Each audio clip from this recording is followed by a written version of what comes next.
আসসালামু আলাইকুম। আজকে আমি আপনাদের সাথে শেয়ার করব নরম তুলতুলে নান পরোটার রেসিপি। আর নান পরোটা কিন্তু সবার কাছেই কম বেশি অনেক বেশি পছন্দের। আর কিন্তু দোকান থেকে কিনে খেতে হবে না, বাসায় তৈরি করে নিতে পারবেন এই রুটির রেসিপিটা দেখে নিলে। আশা করছি রেসিপিটা ভালো লাগবে, ভালো লাগলে শেয়ার করে রাখবেন। তো চলুন পুরো রেসিপিটি দেখে নেওয়া যায়। প্রথমেই আমি ডো মেখে নিচ্ছি। এখানে আমি দিয়ে দিলাম 1.5 কাপ পরিমাণের আটা, চাইলে এখানে ময়দাও দিতে পারবেন। দিয়ে দিচ্ছি 1 টেবিল চামচ পরিমাণের গুঁড়া দুধ, 1 টেবিল চামচ পরিমাণের চিনি দিয়ে দিচ্ছি। রান্নার তেল দিয়ে দিচ্ছি 1 টেবিল চামচ পরিমাণের, স্বাদ অনুযায়ী লবণ দিয়ে দিলাম। এবার আমি এর মধ্যে দিয়ে দিচ্ছি 1.5 চা চামচ পরিমাণের ইস্ট। সব কিছু ভালোভাবে মিশিয়ে নেব। এবার কুসুম গরম পানি দিয়ে আমি ডোটা মেখে নিচ্ছি। যেহেতু এখানে আমি ইস্ট ব্যবহার করেছি, অবশ্যই এখানে কুসুম গরম পানিটা দিতে হবে। একসঙ্গে পুরো পানিটা দেওয়া যাবে না, অল্প অল্প করে দিয়ে আমি ডোটা মেখে নেব।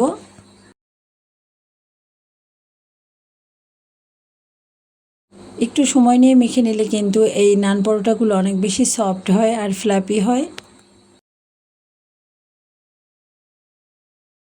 হাতে কিছুটা তেল লাগিয়ে আমি ভালোভাবে মথে নিচ্ছি।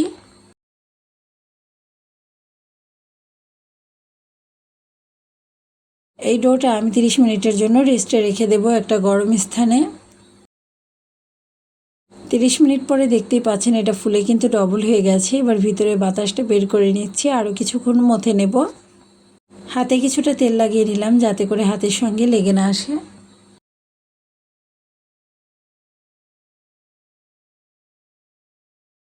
পরোটা বানানোর জন্য এর থেকে আমি লিচি করে নিচ্ছি।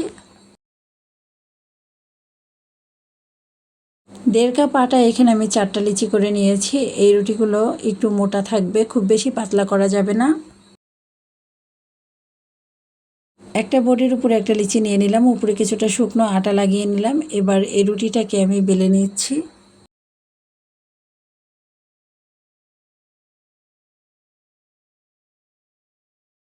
রুটি বেলে নেওয়া হয়ে গেছে। এবারে এই রুটি ভেজে নেব। ভাজার জন্য চুলায় একটা প্যান দিয়ে দিলাম, আর যখন হালকা গরম হয়ে গেছে তখন রুটি দিয়ে দিলাম। চুলার আঁচটা মিডিয়ামে রেখে আমি রুটি ভেজে নেব।